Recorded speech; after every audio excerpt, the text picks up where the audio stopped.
Welcome to Think Alive.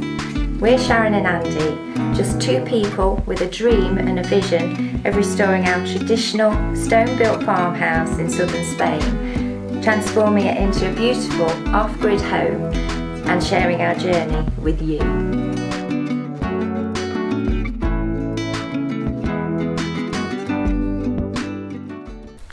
Good morning. Morning everyone, welcome back to the Finca on another beautiful day. Last day of September and it's absolutely glorious. Scorching. Yeah. First of all, I thought we'd give you a little update on the garden because you would have seen a few weeks ago planted some carrots and some potatoes. So we'll show you how they're coming on. Yes, we try and grow as much as we can, don't we? We try. Not easy. No, it's like a desert. We're not doing as much as we did last year because last year it was just too much and too much watering and you couldn't keep on top of it because obviously we're trying to do the house as well. We're sticking with things that do grow well here or not too hard to grow. Yes, yes. So we'll show you that. These are the potatoes. If you remember, we've got a sack full in the workshop that had all started to sprout and I thought, you know what, nothing to lose, let's plant them, see what happens. And here they are, coming on nicely. We've also got a great big one that's growing in the bath, the old bath that the dogs used to have. That's got flowers on, so we should be getting potatoes off that one soon. Yeah, so happy days. These are the carrots. There's not much to see, you won't be able to pick it up on camera, but they are just starting to pop up. We've got about a dozen, I think, at the moment, so that's good. So I think we mentioned to you before, we've got the 8 olive trees, and this year there are no fruit on any of the big ones. Apparently they do go in stages, in cycles, and we were laden last year. There's not a single olive on any of the others. Apart from this one, the smallest one. It was a twig when we bought the house 4 years ago. It's doing really well. And yeah, it's laden with olives, so that'll be enough just for us. We won't be making olive oil this year, that's for sure, but there's enough for us to cure and eat on our pizza. Lovely. Behind me we've got the pomegranate tree and the plum tree. They're doing really well. Some of the other trees not so well, but it's coming up to 4 years now, so I think again it's about a 4 or 5 year time lapse for them to establish and get their roots down before they start bearing fruit. So hopefully next year we'll have some lovely fruit. And this is the asparagus. It's done very, very well this year. Should be able to harvest next year because it's been in, this is the 2nd year, so next year will be the 3rd year, so we should be able to harvest. For the first couple of years you just have to cut it right down and just leave it. So yeah, it's all coming together. Happy days. The lemon tree's in its new home now. That's where it's going to stay over winter at least. We've got a couple of nice lemons on there. And our peppers, again, we're going to try and keep them over winter this year so that we've got peppers nice and early in the spring. This one in particular has still got lots of flowers on, so I guess it's not finished producing yet. We're going to wait until they've died off and then repot them, put them into bigger pots. And the tomatoes, just as I thought they were finishing, they've seen better days, this one's burst into life. We've got new growth on it, more flowers, as has this one here. So yeah, we'll just keep watering them, keep feeding them. Little bay tree that we replanted, he was up at the top of the land, you may remember, last year. Didn't do very well at all. So we've moved him here and he's doing really well now, so again, keep watering him. And another potato, we'd got an empty pot, so I just threw another potato in there and it's got flowers on him. There we go, so hopefully it should have some potatoes as well. And this is our raspberry bush, not looking so healthy, although it is out of season now, so we'll forgive it. But I think it does get too hot on the front here. It's got wall-to-wall sunshine all day long. So we're going to move that round the back of the house, which is north facing, and perhaps put it in the ground so that it's got a bit better chance. And look at our lovely vine. It's getting very tall. Starting to die off a bit now because it is the end of September. But yeah, it seems to be happy in this corner, gets a bit of shade and some sunshine. We've got 2 more vines, so eventually we're hoping that they'll grow up and make a nice canopy to give us some shade, but that'll be a few years yet, I think. And another potato that we planted in a pot, it's doing very well. We know we've got potatoes because we've actually seen them this morning. We've had to cover them over, a little bit exposed. And some rocket that's self-seeded, so I'm just leaving that in there as well. Seems to be getting on well with the potato. And the other tomatoes in the courtyard, and we've had absolutely tons of these 3 plants. It's looking a bit worse for wear now, but we have still got lots of tomatoes on there, just not ripe yet, so I'm going to leave it in. And behind me the basil and mint. We've had lots of basil as well. Haven't made any mint sauce this year, which is a bit of a shame. We made some last year and I don't know why we didn't this year, but we do use it when we have lamb. Just chop it up nicely, nice and fine. It smells absolutely divine. Gorgeous. So there we go.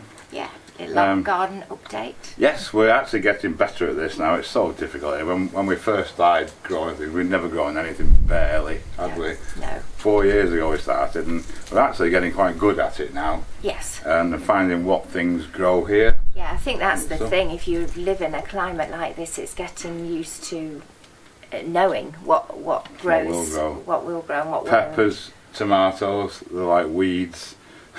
Yeah, they grow absolutely fantastic. Mint anywhere. And basil grow like weeds. Of course you've got to water them, but they're not excessive, are they? No. And the potatoes, we've done the opposite. And I think normally people plant potatoes at the end of winter. So yeah, so now so when the plants grew, they grew well and grew big and stuff, but by the time they were getting to fruition, the sun, it was just so hot, it just so that's why we thought, you know what, we'll plant them in August. Yeah. And, give them a chance to so by the time they do pop their up, stuff underground. By the time they pop up, it shouldn't be it's so not as hot. blisteringly hot. And we actually had a few off one the other day that we planted in July. Yeah. Didn't we? Not too many, 4 or 5 small ones. 4 or 5 little ones, nice baby new potatoes. Yeah. But we know we've got some here because we can see them. We can see them now, can't we? Yeah. So I think we're going to be concentrating more on putting more effort back into this now. At least we've got somewhere decent to live while we're carrying with the rest of the house. And because prices are just going through the roof, aren't they? And crazy. So the more we can grow, the more self-sufficient we become. We're never going to be totally self-sufficient. No. I don't think it's possible. No. Well, not for us anyway. And we're going to be planting melons in the spring. Yes. At the back. Yeah. We grew some last year. The year before, was it? Yeah, I'm going to try some courgettes again because we grew those last year. We didn't bother this year, but they grew quite well. They grew all right, yeah. Well, the melons, they only came to like bowl size. Yeah. They were beautiful. They were lovely and sweet, but again, they didn't seem to get very big. So we're going to try them at the back in a bit cooler as well. So yeah, stick with us. If you want to grow things in a hot climate, you might be able to benefit from us a bit. But yeah, tomatoes and peppers, as many as you want, all year. Fantastic. Yeah. So although we can't be 100% self-sufficient growing our own food, providing our own food, we can however be 100% self-sufficient with our electric, our energy needs. It's been 4 years now. We started off with a smaller system. You calculate what you think you're going to need, what's going to work for you, but the reality changes everything when you start using it. It's the first solar system I've actually ever done, so that was a learning curve for me as well. I had done smaller ones on camper vans and caravans and things on campsites and that before. The principle is the same, it's just bigger. And what we've got here, we've got 4.2 kilowatts of panels, 12 panels in total. This was our final upgrade that we did 12 months ago when we upgraded to a lithium battery from the lead acids, which were, to be honest, just a nightmare. The lithium has been absolutely fantastic. It's provided us with tons and tons of power all year. Yeah, I'll show you what we've got. So what we've got our 4.2 kilowatts of panels outside. They're split into 2 banks, and those are the 2 switches to isolate the banks out there. They're coming in at high voltage. We're running them in at 245 volts at the moment coming in. By putting your panels in series, putting the voltages higher, it keeps the amps low. Less amperage means smaller cables, means a cheaper installation. Then both the panels feed fused into the inverter, and our battery, and that's it for the battery. This has produced 3.3 megawatts of power in the 12 months that it's been in, the last 12 months, which is 3,300 watts, which is just under 300 watts a month. We can't use what it's capable of producing. In the winter, I've said in other videos, we use electric heating during the day in the apartment or wherever we choose to put the heaters to use the power and to help keep the background heat warm, keep the fabric of the building warm. Of course, in summer we have just huge amounts of power, impossible to use. Even if we put several AC units in, which we don't really need, we'll still struggle to use it probably. But in the winter, even in the shortest winter months, it still provides us with enough power. We are very fortunate that we do have 320 days of sunshine here, or so they tell us. But we do have a backup generator which comes in through this breaker here. When the battery gets down to a specific percentage, 50% in our case, it'll automatically start the generator, kick it in, providing us with power. I think last winter, it ran for like 3 hours a month on average for the shortest months. So not a lot, but still, you know, necessary. We can still have hot water because that's heated by solar. But we can start the generator if we need to. We still have hot water, still have everything functioning normally for, well, a couple of euros, a few euros a month, that's all. There's a lot of myths and a lot of things about batteries and solar panels and stuff. The solar panels are guaranteed for 25 years, whether they'll still be around to honour that guarantee if necessary. But that guarantee, it doesn't mean that they only last 25 years.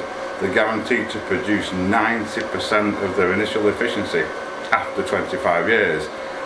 These have been in 4 years now, the majority of them, and they're still running at, as far as we can tell, 100% original efficiency. We can still get 4.5 kilowatts out of them on a good day when we call upon it. They'll only produce what you take from them. They don't push the power down, so if you don't use it, you're not going to see it, but when you need it, they're still giving it to us. And the same with batteries. Lithium batteries, LFP batteries, expensive.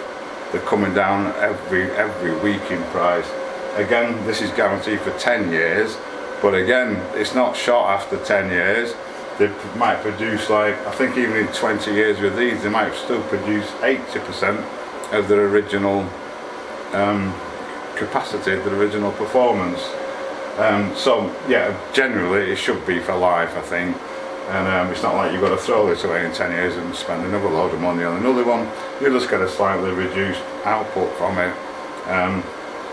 What you do then, I don't know, but whether you can live with it, which we probably can, or maybe oversized initially when you put the batteries in, which is kind of what we've done. We've got more than enough in this, so if any degradation does occur in 10, 15 years, you've still got more than enough to keep you going.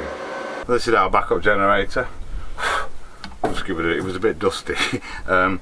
It's a 6 kilowatt generator, so produces slightly more than the panels do when needed. It's diesel. As I said before, it auto starts when the batteries get down to a preset level, sends a signal, and it starts itself up, so you don't even have to think about it. Absolutely fantastic. Couldn't be without it. We've had this just over a year now. We did have a petrol one before that didn't auto start, so if you are going to consider solar, yeah, think about auto start things, and you know, size your system. There's calculators online you can use to make sure you get the right size system and stuff, etc. Send us an email, we'll help if we can, because we've learnt a lot about it over the last 4 years. So what does it all cost? So when we first put this system in well, 12 months ago, when we did our final upgrade, which is our final upgrade, we actually costed what it would cost to put the system in as it was in total at that point, and it was around 6,000 euros That includes the generator, the panels, the inverter, the battery, all the cabling, all the fuses and everything. Based on our previous electricity bills, well, the person that moved into our house where we used to live after us, they were paying about €120 a month for electric, using, you know, probably similar to what we were. In fact, they weren't even there all the time. All, you know, things like the hot water and stuff like that were all electric, and the heating wasn't.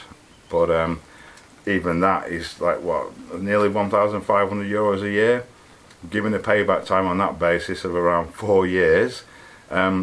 When we were there, our bills were about €80 a month, because the electric prices have shot up since.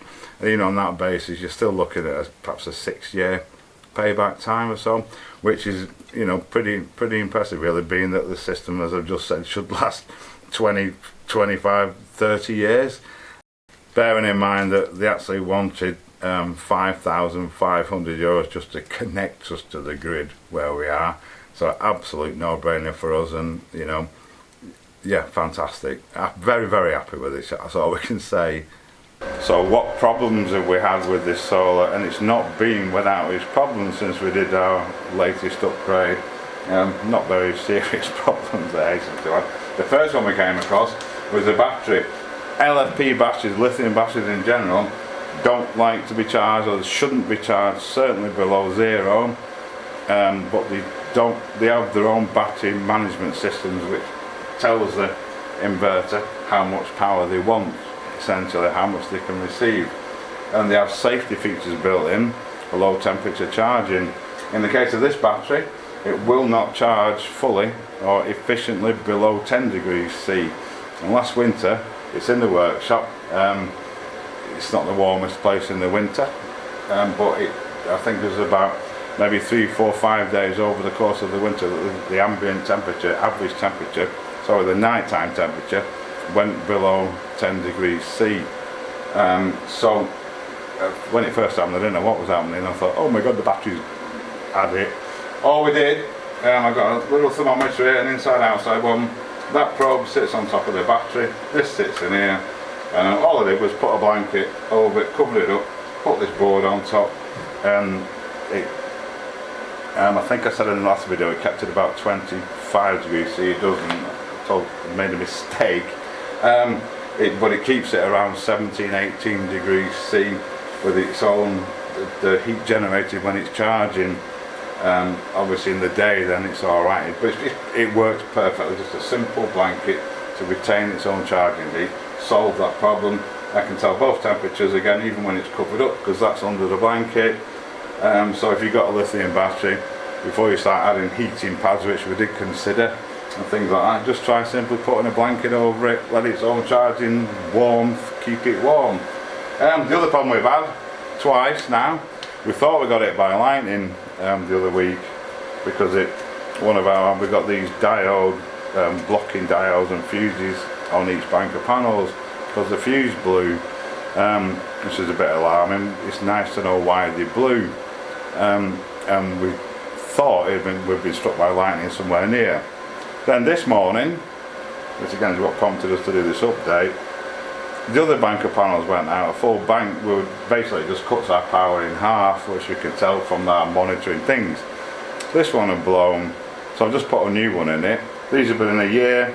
I wonder if they have a 12-month guarantee, because it's just less than a year, but we can only conclude that these are rubbish, basically, because they just last a year. And then, you know, first one bank went and then the second bank went. If the same one had gone again, I would have been concerned, but no, I just think they're just rubbish, but they're only like €6 each.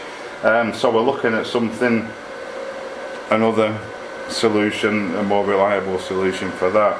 But in the meantime, we've probably got another 11 months to think about it. The other thing, I don't know if it's self-sufficiency or not, but it helps, it's free. We have a solar hot water collector on the roof there. Again, if we don't get enough sun, we can just switch it. It's got an electronic heating element in it. We can just switch that on, and that'll either power off the generator or off the solar if we've got enough in our battery. So this is the controller for our hot water. I don't know if you can make that out on there, but it's currently at 85.8, oh there we go, degrees Celsius, which is nearly boiling point. It's got the thing on the right, it automatically tops itself up, that measures the level as well, which automatically tops it up, should we get any evaporation in there. All in all, a fantastic thing. Of course the water doesn't come out of the taps at 85, which will be seriously dangerous and scalding. We have a little thermostatic valve on the exit to the water tank. I'm pointing up there because that's where it is, and that mixes it with cold water to bring it down. I think it's currently about 56, 57 Celsius. There are recommendations on minimum temperatures for water to stop E. coli forming in your tank and in your pipes and all that. So we're slightly above that. The other very important consideration, of course, is water. We do actually have a well on the land just over the back there. It's a hand dug well. Here's a picture of it. It's about, from what we can gather, 20 plus meters deep. It's absolutely bone dry. Whether it had water in it once or whether they never hit water, we don't know. We also have these deposits like this one here that I'm sat on. This is basically a massive hole dug into the ground. How they dug these things hundreds of years ago, I've got no idea. It must have been back-breaking. This collects about 10 to 12,000 litres a year off the roof. Being that the average person's consumption in Spain is about 130 litres a day, for a two-person household like ourselves, that's around 100,000 litres a year. 10,000, 12,000 litres ain't going to cut it. We actually use around probably 60, 70,000 litres a year, so we're quite efficient. But we get our water delivered. It costs us about €300 a year to get our water, all the water we need. The cost of digging a well, I've just had a look, it's €20 a metre. So dig a 100-metre well is going to cost you a couple of grand. Assuming you hit water, and that's far from guaranteed, you've got another 30 to 40 euros a metre to have the insert put into the well. So you're talking between 6,000 and 10,000 euros for a well. That's a lot of years of getting water delivered, so we're not going to bother with that. All our water, I mean, ideally it would be perfect if you had a place with a stream or a river running through it. They do exist in northern Spain, but obviously it's a lot colder up there in the winter, so your payback then is you've got more heating to do. You know, there's always a compromise, I suppose. So where we're at, yeah, we've got quite a big roof here, fortunately, and it's all gutted on the back side here. That all goes into here. Does us not bad. We've got a big 20,000 litre tank up the top of the land. We get the water delivered. It all gets put into a collection tank in the workshop, which used to be the old wine storage tank. From there we filter it, purify it, so it's pure clean drinking water. We use that also to water our plants. As we've said in previous videos, we're trying to grow things now that grow quite easily, that don't need excessive amounts of water, because although prices are going up for fruit and vegetables, not enough to justify using thousands and thousands of litres to irrigate them. Hence, if you had a stream or a river on your land, you could irrigate from that. But as I said before, that has other things, other problems associated with it. So here we are, back in our control room. I'm sat on the tank. The tank is here, used to store the wine in it before it went into the vats. That's another story for another day. The water is pumped out of there through a series of filters, particle filters, carbon filter to take out chemicals and things, and then down there's the UV water sterilizer, which kills all germs and stuff in it. The stuff we get delivered is potable water, but we still filter that anyway. It all comes through the same system, but obviously the stuff we pump out of the hole in the ground, which is the hole in the ground, does have, you know, more particles and things in it. But it's just easiest to just use this tank as a holding tank and treat everything the same. So even the stuff we get delivered that is potable is double filtered, as it were. But all is not lost. We've got, I don't know if you hear, the dogs are barking. We've got the goats at the back there, the goat herders coming down, and these dogs come every day and curl up in the shade under a tree over there. So all our used water is recycled basically. Our septic tank and soakaway is here, and we've got fruit trees that we've planted around it. We've got pomegranate, we've got plum, we've got a pear tree here now which has lost its leaves. Shut up! But as you can see, it's quite green, so we put all our wastewater to use as well. It's not the goat herders' dogs barking, by the way, it's the neighbours' dogs barking at the goat herding dogs. The beautiful dogs, they just wander about, don't bother anything, and they say just come and lie in the shade every day. They don't even chase the cats. Of course, what we can use to heat our background heating, keep the fabric of the building warm from our excess solar, saves us on wood, especially in times like, you know, when you're coming into winter or coming out of winter. Sometimes it can be too warm to have a fire, so it's win-win there really. So that's it, folks, another year of us living off grid. We're learning all the time, we're trying to get better at it. Indeed. Hope you found it interesting. We're going to continue going forward, probably get some hens, which will make us a little bit more self-sufficient with lovely fresh eggs. Yeah, a few things. Try and obviously improve our growing. Now we've got certain things down to a T. We can expand on that as well. Yes. We quite like, you know, we're quite enjoying the minimising our environmental impacts. There's talk everywhere about environment problems and carbon global warming and this sort of thing. But at least, you know, we're doing our bit, more than our bit, I think, for that. If everyone did a little bit more and consider it, it's actually quite a nice way to live, not being dependent on power companies and massive corporations. It is actually. We've had quite a few power cuts in our village recently, and of course it doesn't affect us, which is excellent. Yes, we sell cold beer. Yes, very important. So yeah, we hope you found it enjoyable, interesting, hopefully. Any questions, as always, any comments, please pop them down below, and we'll see you on the next one.